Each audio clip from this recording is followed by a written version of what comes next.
It's my pleasure to welcome Mike Fisher. He is president of the Central Park Civic Association, and he has been cited in a few articles recently with some very interesting thoughts on the homelessness problem and as it relates especially to COVID 19. And also, he happens to be a New Yorker, at least now he is. I don't know if that was throughout his life, and has some thoughts on my prediction of the migration trends out of high density areas because it's challenging for people to socially distance.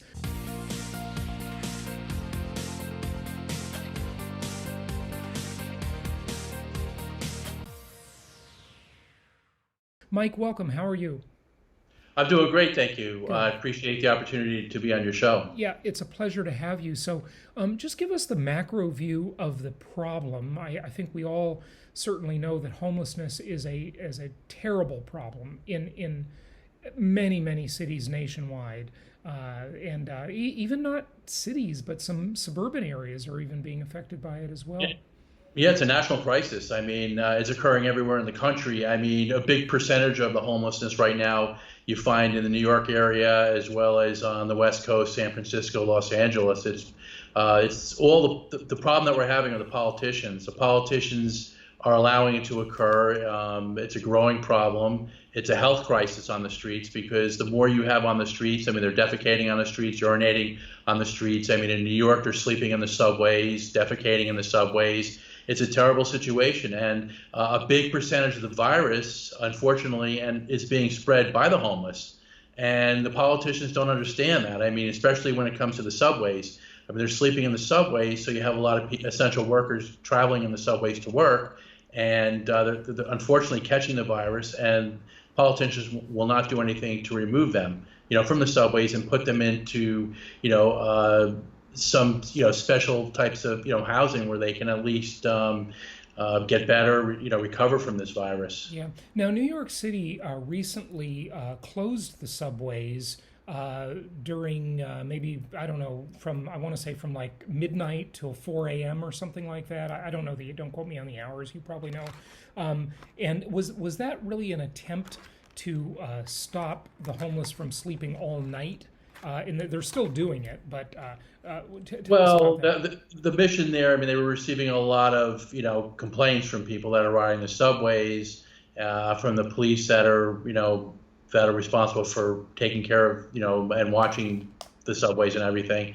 And so what they did, instead of removing them from the subways, they decided that between 1 and 5 a.m., they were going to shut the subways down and sanitize them. So basically what happens is the homeless leave the subways, they go into the buses, they sleep in the buses, and then at 5 a.m. they return to the subways. I think all total about 100 people that are homeless left the subways and went into shelters. Hmm. The homeless people do not go into shelters because they're afraid of being robbed and murdered and everything else. So they stay pretty much on the streets or they sleep in the subway or buses. I mean, And that's I would think the shelters would be a safer place. um, It's counterintuitive, I guess. I mean, I think everybody listening would think if you're homeless, you want to get into a shelter if you can, but maybe the shelters can't fill the need. That's the opposite, huh? no, it's not it at all. I mean, the shelters are dangerous. I mean, they're not well run at all. They're basically a place where you go, you sleep at night. I mean, literally for months now, when a lot of the homeless had the virus, they were going into these shelters, and they were literally their beds are right next to each other, and they were passing the virus from one person to the other. And then when they get out on the streets or they went into the subways, they continue to pass it on to, people that were going to work. I mean, it's a complete disaster. Unfortunately, our politicians have done nothing to create any types of programs to rehabilitate people. There's so many, you're in real estate, so you know that, for example, a lot of military bases have closed down, a lot of hospitals have closed A down. lot of big There's a box lot. retail, and soon to be more retail and a lot of office spaces.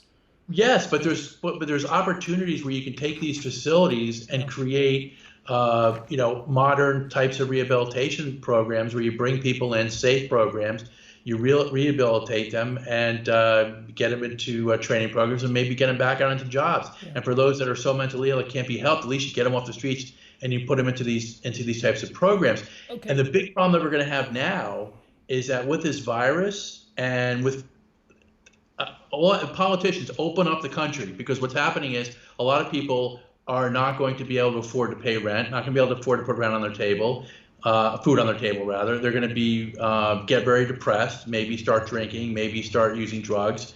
4 or 5 months from That's the government. all already happening. But It's happening, yes. And 4 or 5 months from now, when people, when the landlords start to say you're out, get out of our building, or the mortgage companies, because some of them are right, homeowners. Yeah. absolutely, and they'll be on the streets, and we're going to have a lot more homeless people on the streets. So the whole thing, and now we're going to have people who need rehabilitation to help so they can get back into, get better and get back into their jobs. And unfortunately, this is the politicians don't provide these programs.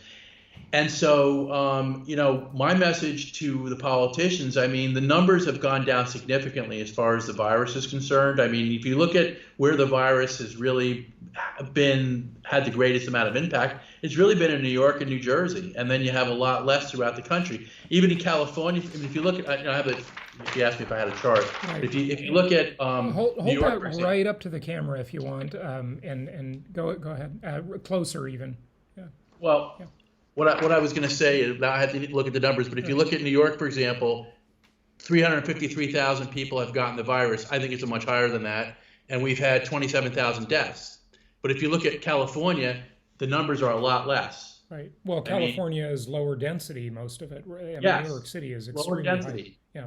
But what's interesting is that the governor in California is not going to open up the state. Los Angeles, for example, the mayor has said, well, we're not going to open up the city until we get until we get some kind of a vaccine. Oh my I mean, gosh! it's If they ridiculous.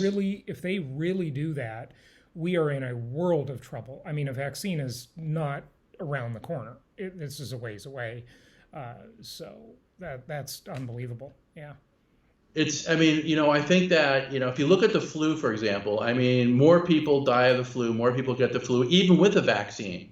You have more people that are dying from the flu. I mean, with the coronavirus, I think that we can do things where people can go to work, people can go to restaurants, and not worry about getting this virus, as long as we have a little bit more of the social distancing and everything. Right. But to create this fear in our economy, where people are not going to be working, is going to create tremendous amount of problems. People are going to get mentally ill, a lot of anxiety, and they're going to be living on the streets. It just doesn't make any sense. Our politicians have absolutely no clue. It's a very sad state of affairs right now. Well, is that anything new, Mike? I mean, No. the politicians usually have no clue, right? But I think but it's getting worse, though. Yeah. No, I understand. You covered a lot of ground there. Just a couple of things here, or a few things. Number one, I've heard the flu comparisons. I mean, in fairness, you and I both know it's not like the flu. This has different characteristics than the flu. It has a different R naught factor, which is the contagion factor. It has the issue of where it can be undetected. And the person doesn't know they have it, but they still carry it and pass it. So there are different issues there, to be fair. But also on the flip side of the majority of people, but the majority of people that die from it are older people that have complications. And there's a huge issue of those deaths being misreported.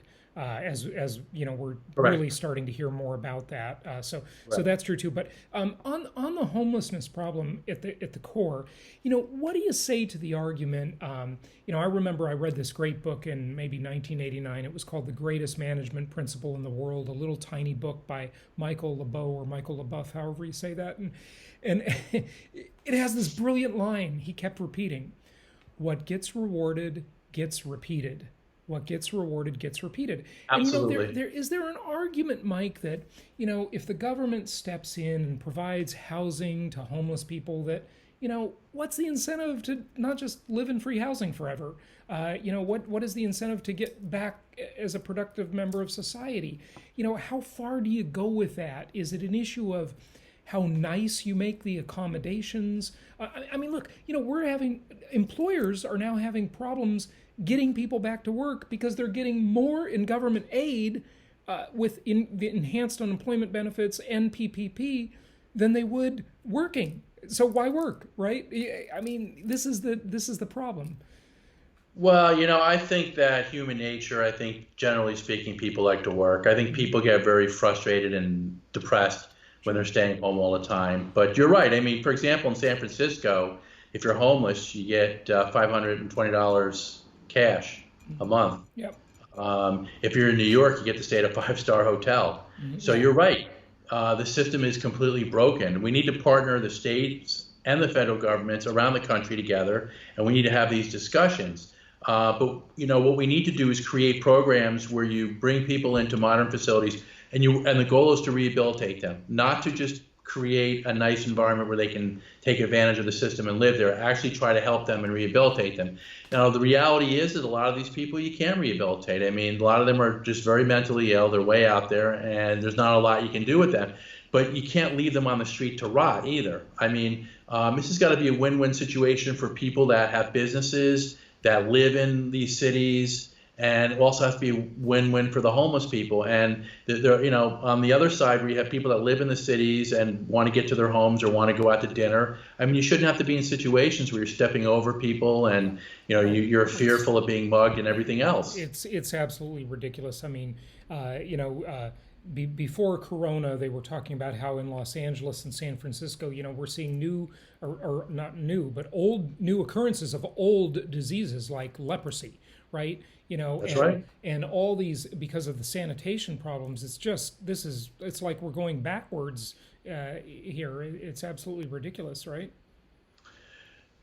The big problem that I'm concerned about is as this homeless population continues to grow and you get filth and dirt all over the streets is another virus. It's Hmm. very San Diego had a virus, hepatitis virus, several years back, and 500 homeless people caught it, and I think 50 or so passed away from it, or maybe 100 died from it. I'm pretty sure that's pretty accurate. Hmm. And so I'm concerned that New York and some of the other major cities throughout the country, Seattle, Austin, Texas, Las Vegas, New Orleans, where we have homeless issues. I mean, you're potentially going to have these viruses that could potentially develop and spread. I mean, look, New York City subway is a case in point. I mean, the thousands and thousands of riders who have caught this virus just riding on the subways. And you ask yourself, why statistically are the numbers so high in New York and in New Jersey, higher than anywhere else in the High country? density, yeah.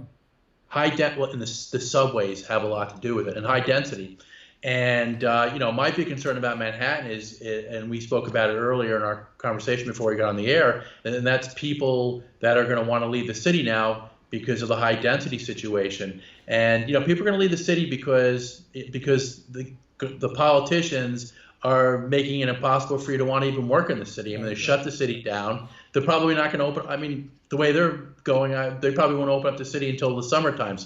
Maybe even in the fall. And I think that's a terrible situation. We have to open up the city. You have to get the people back into their jobs. I mean, otherwise it's going to be an economic disaster.